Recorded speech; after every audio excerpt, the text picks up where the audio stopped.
Hello friends, আসসালামু আলাইকুম। সবাই কেমন আছেন? আশা করি আল্লাহর রহমতে ভালো আছেন।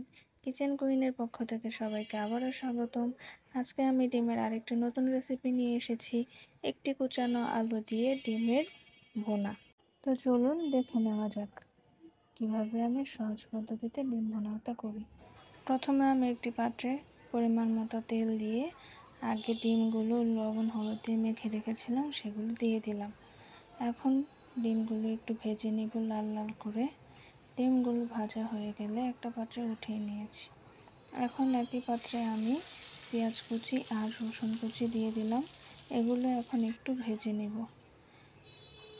এখানে আমি একটি তেজপাতা ইউজ করেছি। পেঁয়াজগুলো ব্রাউন কালার ভাজা হয়ে গেলে এখন আমি একটু পানি অ্যাড করে দিব মশলা কষানোর জন্য। এখানে আমি 1 চামচ হলুদের গুঁড়া, 2 চামচ মরিচের গুঁড়া, 1 চামচ ধনিয়ার গুঁড়া দিয়ে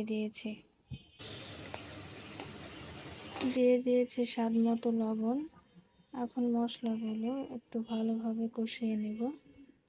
মশলাগুলো কষানো হয়ে গেলে আমি আগে থেকে কুচিয়ে রাখা আলুগুলো এখানে দিয়ে দিব।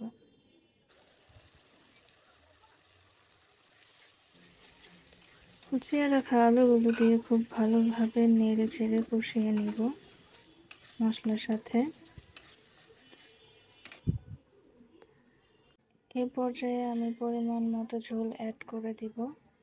ঝোল দিয়ে একটু নাড়াচাড়া করে আমি 2-3টা কাঁচামরিচ অ্যাড করে দিব ভালো ফ্লেভারের জন্য এবং একটু ঝাল বাড়ানোর জন্য। ঢাকনা দিয়ে ঢেকে কষানো পর্যন্ত অপেক্ষা করব।